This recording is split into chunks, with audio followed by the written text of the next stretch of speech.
Guardava os frascos de rádio na gaveta da mesa e sorria para eles como se fossem tesouros. Seus cadernos ainda irradiam tanto que ninguém pode tocá-los sem proteção especial. Até hoje, mais de 100 anos depois, ela escolheu a ciência, e a ciência cobrou o preço mais alto. E o que poucos sabem é que Marie Curie não foi ingênua. Ela não desconhecia o perigo. Ela o conhecia melhor do que qualquer pessoa viva na época. Ela o via todos os dias, sentia na pele, nos ossos, no sangue. E mesmo assim ela voltava ao laboratório, toda manhã, sem hesitar. Por quê? O que faz um ser humano olhar para algo que está destruindo seu corpo e sorrir? Essa é a história que você está prestes a descobrir. E posso garantir que quando ela terminar você jamais verá a ciência do mesmo jeito. Existe um tipo de coragem que o mundo raramente compreende. Não é a coragem do soldado que avança sob o fogo porque não tem escolha. É a coragem de quem enxerga o perigo com absoluta clareza, calcula cada risco com precisão científica, e mesmo assim diz: vale a pena. Marie Curie tinha essa coragem, mas para entender de onde ela veio, precisamos voltar ao início. Precisamos ir a Varsóvia, em 1867, num país que tecnicamente não existia no mapa. A Polônia havia sido dividida entre 3 impérios: Rússia, Prússia e Áustria, e o povo polonês vivia sob ocupação, com sua língua proibida nas escolas, sua cultura suprimida, sua identidade sendo apagada sistematicamente. Nascer polonês naquele século era nascer já em resistência. Maria Sklodowska, esse era seu nome verdadeiro, nasceu em 7 de novembro de 1867, a caçula de 5 filhos de uma família de professores. Seu pai ensinava física e matemática. Sua mãe dirigia uma escola para meninas. Em casa, o amor pelo conhecimento era tão natural quanto respirar. Os livros ficavam empilhados por todos os cantos. As conversas no jantar giravam em torno de ideias, de história, de ciência. Mas a vida cedo mostrou suas garras. Quando Maria tinha apenas 10 anos, sua mãe morreu de tuberculose. 2 anos antes, ela havia perdido uma irmã mais velha para o tifo. A dor se instalou na família como uma sombra permanente, e o pai, professores de física, lentamente perdeu seus postos de trabalho por se recusar a curvar-se completamente às exigências dos ocupantes russos. A família ficou pobre, não da pobreza discreta de quem aperta o cinto, da pobreza que humilha, que fecha portas, que obriga a fazer escolhas impossíveis. Maria era extraordinariamente brilhante na escola. Todos os professores sabiam disso. Ela terminava os exercícios antes de qualquer outro aluno. Fazia perguntas que deixavam adultos desconfortáveis. Tinha uma memória prodigiosa e uma capacidade de concentração que beirava o sobre-humano. Mas na Rússia czarista, meninas brilhantes tinham um destino muito claro: nenhum. A Universidade de Varsóvia não aceitava mulheres. Nenhuma universidade formal na Polônia ocupada aceitava. Para uma jovem com a mente de Maria Sklodowska, esse era um muro quase intransponível. Quase. Porque Maria e sua irmã Brônia descobriram uma saída. Uma saída clandestina, corajosa e profundamente polonesa. Existia algo chamado Universidade Flutuante, um network secreto de educação informal, que funcionava em casas particulares, alternando os locais das aulas constantemente para evitar a polícia russa. Professores e alunos se encontravam em segredo, em salas de estar improvisadas em salas de aula, discutindo ciência, literatura, filosofia, história, tudo que o regime proibia. Maria frequentou essa universidade clandestina durante anos, e foi lá que ela aprendeu algo mais importante do que qualquer equação. Aprendeu que o conhecimento é um ato de resistência. Mas a universidade flutuante tinha limites. Para fazer ciência de verdade, para ter acesso a laboratórios, a bibliotecas, a professores reconhecidos, era preciso ir à Europa Ocidental. Paris, Berlim, Zurique. Esses eram os centros do mundo científico. E ir para Paris custava dinheiro que a família não tinha. Foi então que Maria e Bronia fizeram um pacto que diria muito sobre o caráter das duas. O plano era simples e generoso ao mesmo tempo. Maria trabalharia como governanta por vários anos para pagar os estudos de medicina de Brônia em Paris. Depois, quando Brônia se formasse e começasse a trabalhar como médica, seria a vez de ela sustentar os estudos de Maria. Maria tinha 18 anos quando começou a trabalhar. Ela foi morar com uma família rica no interior da Polônia, cuidando das crianças, dando aulas, engolindo humilhações cotidianas com dignidade silenciosa. Por quase 6 anos ela fez isso. Acordava cedo, cuidava de crianças que não eram suas, ensinava lições que sentia serem pequenas demais para sua mente, e à noite, quando todos dormiam, abria seus próprios livros e estudava. Matemática, física, química. Ela não parava. Houve um momento, naqueles anos difíceis em que ela quase desistiu. Ela se apaixonou pelo filho mais velho da família onde trabalhava. Ele correspondeu. Mas os pais do rapaz, ricos, orgulhosos, deixaram claro que um relacionamento com uma governanta pobre estava absolutamente fora de questão. O rapaz cedeu à pressão da família. Maria escreveu para sua irmã Brônia uma carta que sobreviveu até hoje. Nela, ela disse que sentia como se tivesse morrido por dentro, que a dor era física, concreta, como uma ferida aberta. Mas ela não parou de estudar. Esse é um detalhe que merece ser sublinhado, porque diz tudo sobre quem Marie Curie era. No pior momento de sua vida pessoal, com o coração partido, sozinha no interior gelado da Polônia, trabalhando como empregada, ela abria o livro de física às 11 da noite e estudava até a madrugada. Em 1891, com 23 anos, Maria finalmente chegou a Paris. E Paris quase a destruiu antes de ela conseguir começar. Ela morava num quarto minúsculo no Quartier Latin, o bairro dos estudantes pobres. O quarto era tão frio no inverno que a água congelava dentro do jarro durante a noite. Ela mal tinha dinheiro para comer. Às vezes, desmaiava de fome durante as aulas. Colegas a encontraram certa vez tremendo de exaustão e hipotermia, e a levaram para comer à força. Mas ela estava na Sorbonne. E a Sorbonne, para Maria Sklodowska, era uma espécie de paraíso. Ela mergulhou nos estudos com uma intensidade que assustava os colegas. Estudava mais do que qualquer um. Fazia perguntas mais precisas do que qualquer um. Os professores começaram a notá-la. E notá-la num sentido que ela não esperava. Ela era uma mulher, numa universidade frequentada quase exclusivamente por homens, numa área, física e química, onde a presença feminina era praticamente inexistente. Em 1893, ela se formou em física, primeiro lugar da turma. Em 1894, se formou em matemática, segundo lugar da turma.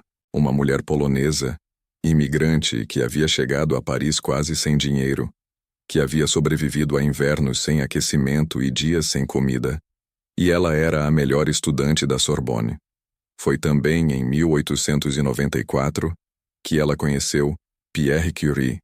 Pierre era um físico respeitado, 8 anos mais velho, já conhecido por seus trabalhos sobre magnetismo e pela descoberta do que hoje chamamos de efeito piezoelétrico. Era tímido, absorto, completamente indiferente às convenções sociais. Não tinha muito interesse em dinheiro, em prestígio, em carrieres convencionais. O que o movia era a mesma coisa que movia Maria: a curiosidade pura sobre como o mundo funciona. Quando eles se encontraram, numa sala de estudos, foi como 2 campos magnéticos se alinhando. Não foi um golpe de vista hollywoodiano. Foi algo mais profundo, mais quieto. Foi o reconhecimento mútuo de 2 mentes que finalmente encontravam um igual. Pierre a pediu em casamento. Ela hesitou. Ela ainda pensava em voltar para a Polônia, em contribuir de alguma forma com seu país ocupado. Mas Pierre escreveu a ela com uma sinceridade que a tocou profundamente. Disse que queria ser seu parceiro, não seu chefe. Que a ciência deles deveria ser feita juntos, como iguais. Casaram-se em julho de 1895. Sem vestido de noiva, sem banquete. Maria foi ao casamento com um traje azul escuro. Prático, disse ela, que podia usar no laboratório depois. E foi ao laboratório que eles foram. O mundo científico de 1895 estava em ebulição.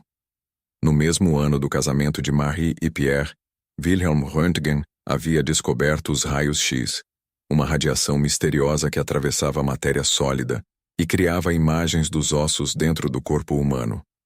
O mundo ficou fascinado e assustado ao mesmo tempo. Era magia? Era ciência? Era o diabo ou era Deus? Um ano depois, em 1896, Henri Becquerel fez algo ainda mais estranho. Ele estava estudando minerais fluorescentes e descobriu quase por acidente que o urânio emitia radiação espontaneamente, sem nenhuma fonte de energia externa, sem luz, sem calor.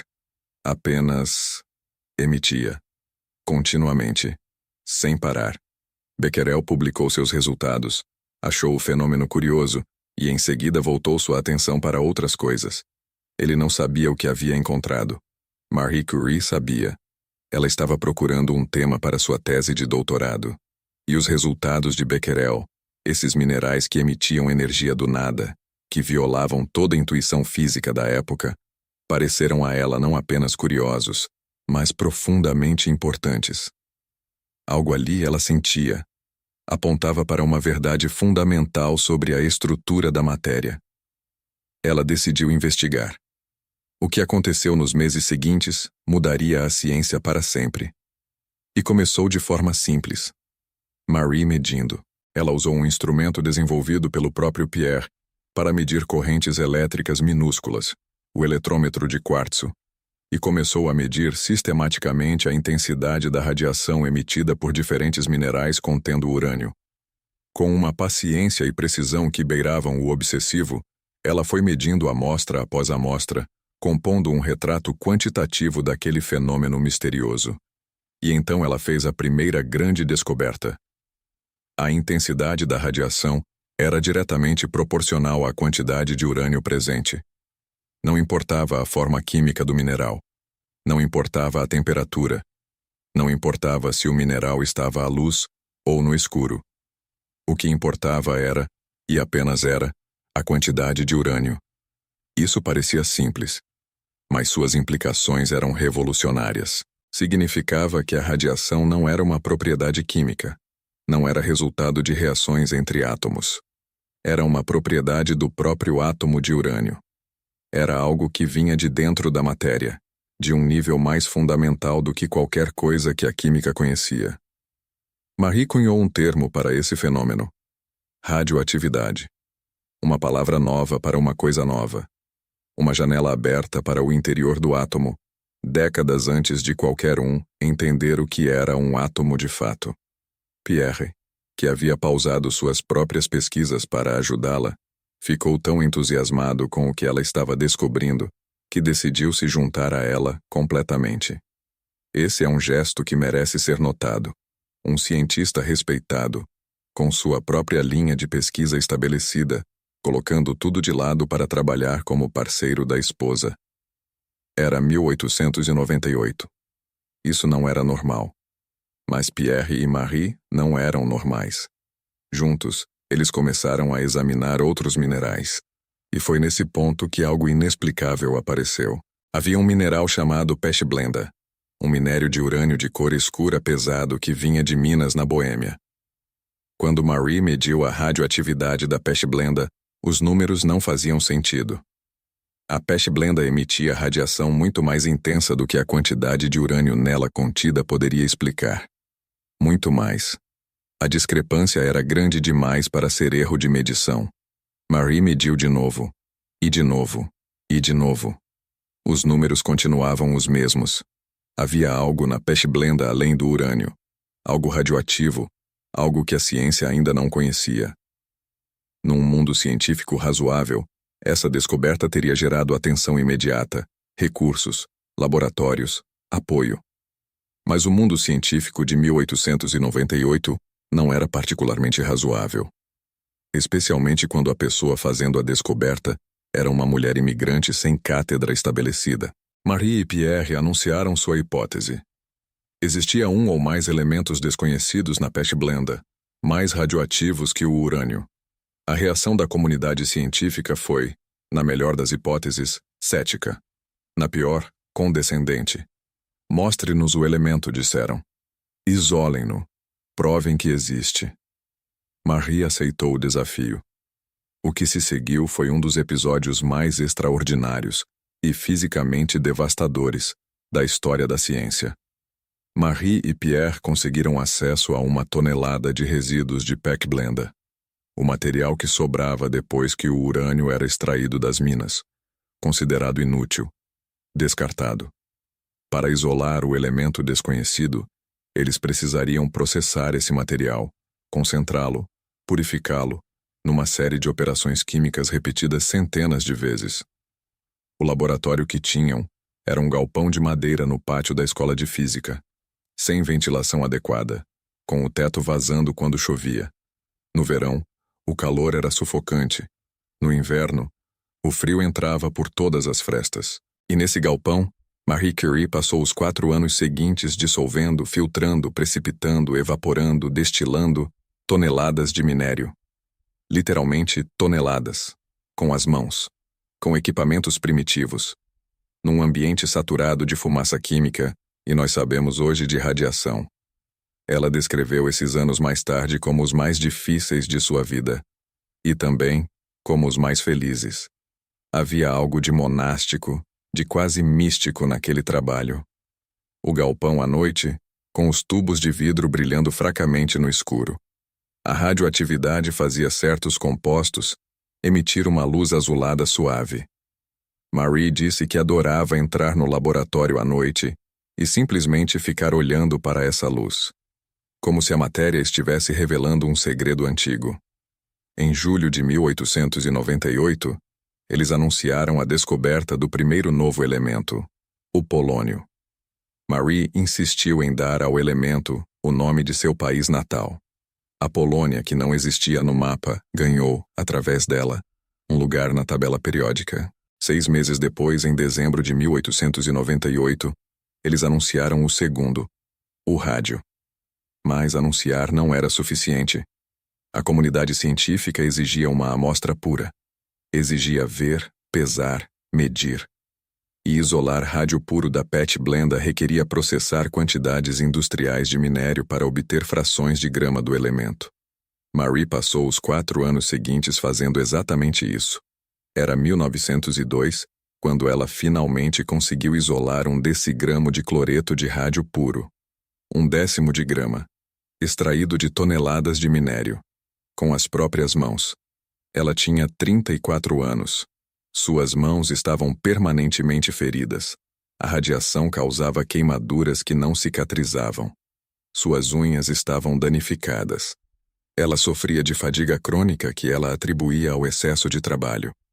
Às vezes, ao levantar de manhã, ela mal conseguia abrir os dedos. Ela não sabia, não podia saber, ninguém sabia, que o rádio estava destruindo suas células sanguíneas uma a uma. Que a radiação que ela manipulava todos os dias estava fazendo algo que os médicos da época não tinham palavras para descrever. Em 1903, Marie Curie tornou-se a primeira mulher a obter um doutorado em física na França. A banca examinadora declarou que sua tese era a maior contribuição já feita à ciência por uma única tese de doutoramento.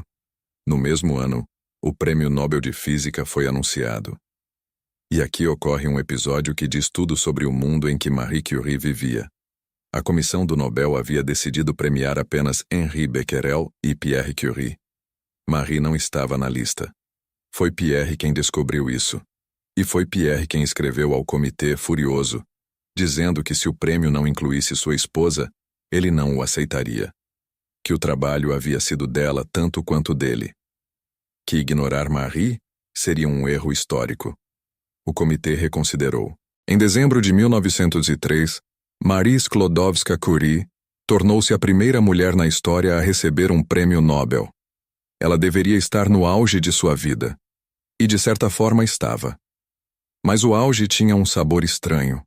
Os jornais franceses, ao cobrirem o Nobel, dedicaram mais espaço ao vestido que ela usaria à cerimônia do que ao conteúdo de sua pesquisa. Editorialistas debatiam se uma mulher poderia realmente compreender física no mesmo nível que os homens, ou se ela havia sido ajudada pelo marido.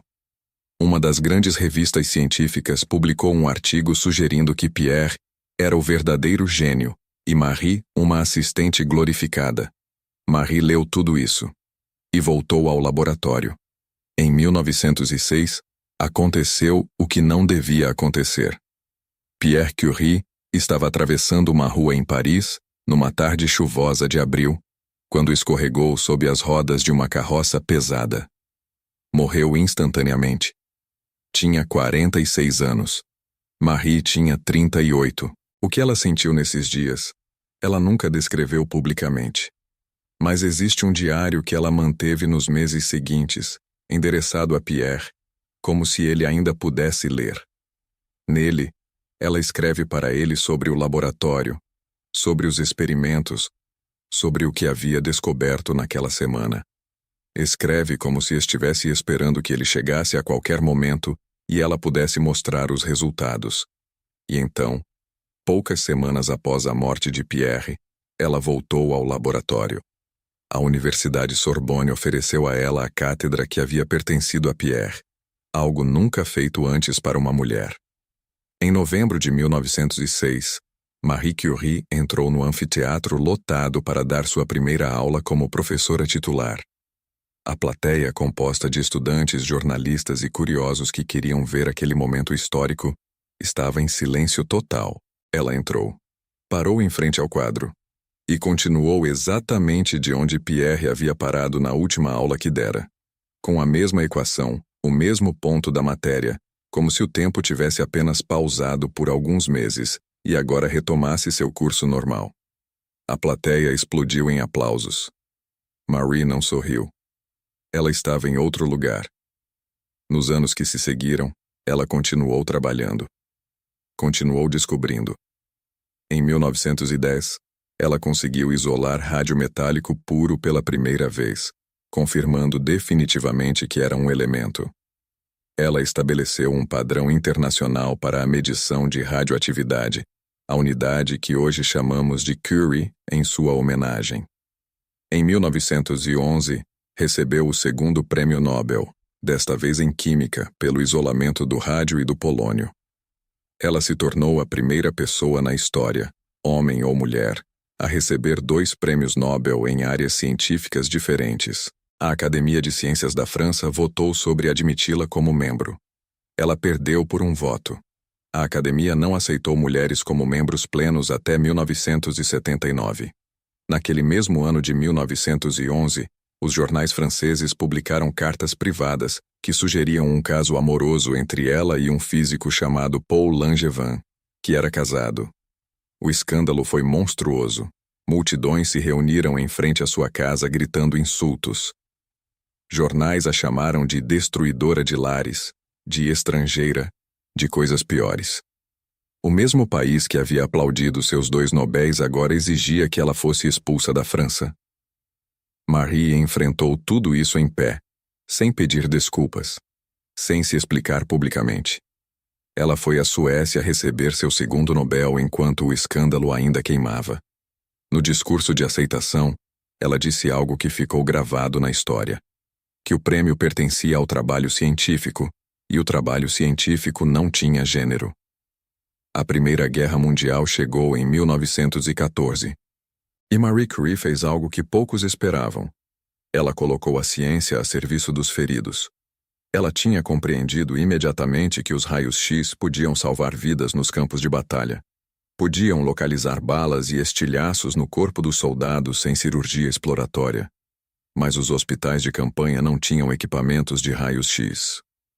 Então, Marie inventou as unidades móveis de radiologia, veículos equipados com geradores e equipamentos de raios-x que podiam ir até a frente de batalha. Ela própria dirigiu uma dessas unidades. Aos 46 anos, com a saúde já comprometida décadas de exposição à radiação, ela dirigia pela lama da guerra, chegava aos hospitais de campanha, operava os equipamentos, treinava médicos e enfermeiras. Estima-se que suas unidades móveis, que ficaram conhecidas como Petites Curie, Os pequenos Curie realizaram mais de 1 milhão de exames de raios-x durante a guerra. 1 milhão de vidas que tiveram alguma chance a mais por causa dela. Sua filha Irene, que tinha 17 anos quando a guerra começou, trabalhou ao lado dela durante toda a guerra. Como técnica de raios-x, num campo de batalha, numa época em que isso era completamente fora do convencional para uma jovem da sua condição social. Marie havia transmitido algo a Irene além do amor pela ciência. Havia transmitido a convicção de que, quando a ciência pode ajudar, a única resposta honesta é ajudar. Nos anos 1920, o rádio havia se tornado uma sensação mundial, e não apenas científica. O público havia desenvolvido uma fascinação quase mística pela radioatividade.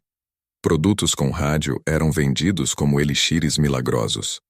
Cremes de beleza com rádio, água com rádio, comprimidos com rádio que prometiam energizar o corpo, curar doenças, retardar o envelhecimento. Havia até uma marca de pasta de dente com rádio. Marie sabia que tudo isso era perigoso. Ela havia visto o que a radiação fazia. Ela vivia com as consequências todos os dias, mas ela tinha um problema delicado. Ela havia passado décadas dizendo que a radioatividade era fundamental para a ciência, que o rádio tinha aplicações médicas reais, e tinha em radioterapia para câncer. Como distinguir o uso legítimo do charlatanismo sem minar a própria ciência? Ela fez o que podia, alertou onde pôde, mas sua voz, nessa questão particular, foi mais quieta do que deveria ser, e ela provavelmente sabia disso. Ao mesmo tempo, ela via os efeitos da radiação em si mesma se tornando impossíveis de ignorar. Seus dedos eram cobertos de feridas que não fechavam. Ela havia perdido a sensibilidade em várias pontas dos dedos. Os nervos haviam sido danificados pela radiação ao longo de décadas. Ela sofria de anemia severa. Tinha zumbido constante nos ouvidos. Suas vistas se deterioraram tão rapidamente que ela quase cegou nos últimos anos. As cataratas causadas pela radiação exigiram 4 cirurgias. Ela escreveu uma vez para uma amiga que às vezes sentia como se seu corpo estivesse ficando transparente. Como se a mesma radiação que ela havia estudado toda a vida estivesse lentamente apagando-a, tornando-a cada vez mais porosa, menos sólida. E ainda assim ela voltava ao laboratório. Todo dia. Perguntaram a ela certa vez por que não parava, dado o estado de sua saúde. A resposta que ela deu foi simples e devastadora ao mesmo tempo. Ela disse que não sabia fazer outra coisa. Que a ciência não era o que ela fazia, era o que ela era. Em 1934, Marie Curie foi hospitalizada na Suíça, no sanatório Saint-Célémos, nos Alpes. Os médicos sabiam o que estava acontecendo, mas não tinham vocabulário preciso para descrevê-lo. Eles escreveram anemia aplástica nos registros, o colapso da medula óssea, a incapacidade do corpo de produzir células sanguíneas novas. Hoje sabemos que isso era resultado direto de décadas de exposição à radiação. Seus últimos dias foram descritos por quem estava presente como tranquilos. Ela não estava em grande dor física, ou se estava, não demonstrava. Ela olhava pela janela para os Alpes e, às vezes, sorria para algo que só ela via. Marie Sklodowska-Curie morreu em 4 de julho de 1934. Tinha 66 anos. Suas filhas estavam ao lado dela. Irene, que havia se tornado também uma cientista brilhante e que receberia seu próprio Prêmio Nobel de Química 1 ano depois, em 1935, junto com o marido Frédéric Joliot, tornando os Curie a única família na história com múltiplos Nobéis científicos, descreveu a morte da mãe como a partida de alguém que já havia ido para muito longe para ser chamada de volta. Existe algo que precisa ser dito sobre a escolha de Marie Curie. Ela sabia. Esse é o ponto que as versões romantizadas de sua história frequentemente suavizam ou evitam. Ela não era uma mártir inocente consumida por uma ignorância trágica. Ela era uma cientista rigorosa que observou os efeitos da radiação em si mesma e nos outros com o mesmo olhar clínico que aplicava a qualquer fenômeno natural. Ela viu o que a radiação fez com trabalhadores das minas. Viu o que fez com técnicos de laboratório. Viu as queimaduras, os cânceres, as anemias. E calculou, com a fria lucidez de uma física, que o trabalho que ela estava fazendo era importante demais para parar. Ela escolheu a ciência, com plena consciência do custo. É fácil julgá-la por isso. É fácil dizer que ela deveria ter protegido sua saúde, que deveria ter parado mais cedo, que a ciência não vale uma vida. Mas esse julgamento ignora o contexto, ignora o que estava sendo descoberto. Ignora que sem o trabalho dela, sem aquelas décadas de exposição, talvez não tivéssemos chegado ao modelo atômico nuclear, à radioterapia, às aplicações médicas da radiação que hoje salvam centenas de milhares de vidas por ano. E ignora algo mais fundamental sobre quem ela era. Marie Curie não era uma pessoa que vivia para si mesma. Ela era uma pessoa que vivia para o que descobria. Para o laboratório às 11 da noite no interior gelado da Polônia. Para o galpão com o teto vazando onde toneladas de PEC blenda eram processadas à mão. Para os frascos que brilhavam no escuro com uma luz azulada e suave, como se a matéria estivesse sussurrando seus segredos mais antigos. Guardar os frascos de rádio na gaveta da mesa e sorrir para eles como se fossem tesouros. Isso não era loucura. Era amor. Era a forma mais profunda de devoção que ela conhecia. Seus cadernos de laboratório estão hoje guardados na Biblioteca Nacional da França, dentro de caixas com forro de chumbo. A radioatividade do polônio 210 tem uma meia-vida de 138 dias. A do rádio 226 tem uma meia-vida de mais de 1.600 anos. Os cadernos ainda irradiam. Qualquer pesquisador que queira consultá-los precisa assinar um documento, reconhecendo o risco, e vestir equipamento de proteção. As anotações de Marie Curie sobre as descobertas que mudaram a física ainda são perigosas de tocar. 100 anos depois. Ainda carregam a marca do trabalho que as produziu. Ainda emitem silenciosamente a mesma energia que ela passou a vida inteira tentando compreender. Ela deixou rastros que durarão por milênios. Irene Joliot-Curie, filha de Marie, descobriu a radioatividade artificial em 1934, o mesmo ano em que a mãe morreu. A descoberta abriu o caminho para os reatores nucleares, para a medicina nuclear, para uma compreensão completamente nova da estrutura do átomo. Irene morreu de leucemia em 1956, aos 58 anos. A mesma doença que havia silenciado a mãe, por causas que tinham o mesmo nome: radiação. A ciência cobrou o mesmo preço 2 vezes na mesma família. E ainda assim, quando Irene descreveu sua vida, ela a descreveu como privilegiada, como uma vida que valeu a pena em cada detalhe, como a herança mais rica que uma mãe poderia deixar a uma filha. O que Marie Curie nos deixou não é apenas o polônio e o rádio. Não é apenas a palavra radioatividade, nem o modelo que abriu caminho para a física nuclear, nem os 2 prêmios Nobel, nem as unidades móveis de raios-x que salvaram 1 milhão de feridos de guerra.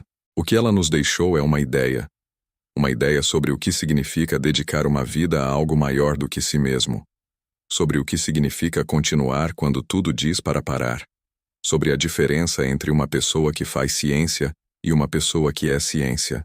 Ela cresceu num país que não existia no mapa. Ela estudou em universidades clandestinas, onde ser pega significava prisão. Ela estudou enquanto trabalhava como empregada doméstica. Ela sobreviveu a invernos sem aquecimento em Paris. Ela processou toneladas de minério com as próprias mãos. Ela enfrentou o preconceito de academias que a recusaram por ser mulher. Ela enfrentou escândalos que tentaram destruí-la. Ela perdeu o marido e não parou. Ela sentiu seu próprio corpo se desfazendo lentamente e não parou. Ela não parou, porque para Marie Curie, parar nunca foi uma opção que fazia sentido. Havia sempre mais a descobrir. Sempre mais uma camada da realidade esperando para ser revelada. Sempre mais um experimento que poderia abrir uma janela para algo que ninguém tinha visto antes. Enquanto havia ciência a fazer, havia razão para continuar. Hoje, quando um médico usa radioterapia para atacar um tumor, Quando um técnico usa radiografia para verificar a integridade de uma estrutura de aço. Quando um pesquisador usa isótopos radioativos para rastrear processos biológicos em tempo real. Quando um reator nuclear gera eletricidade para uma cidade. Quando sondas espaciais usam geradores de radioisótopos para se mover pelo sistema solar. Em cada um desses momentos, há um fio invisível que leva de volta a um galpão de madeira com o teto vazando, em Paris, onde uma mulher de 30 anos com as mãos feridas mexia toneladas de minério e recusava a desistir. O mundo em que vivemos foi moldado pelo que ela encontrou naquele galpão e pelo preço que ela pagou para encontrá-lo. Marie Curie sabia do perigo e escolheu continuar, não por ignorância, não por teimosia, não por falta de opção. Ela escolheu porque acreditava, com a convicção mais profunda que um ser humano pode ter, que existia algo naqueles cristais brilhantes, naqueles frascos que emitiam luz azulada no escuro, que era mais importante do que sua própria sobrevivência. Ela estava certa. E por isso seus cadernos ainda irradiam. Por isso o mundo nunca mais foi o mesmo. E por isso, mais de 100 anos depois, nós ainda falamos seu nome.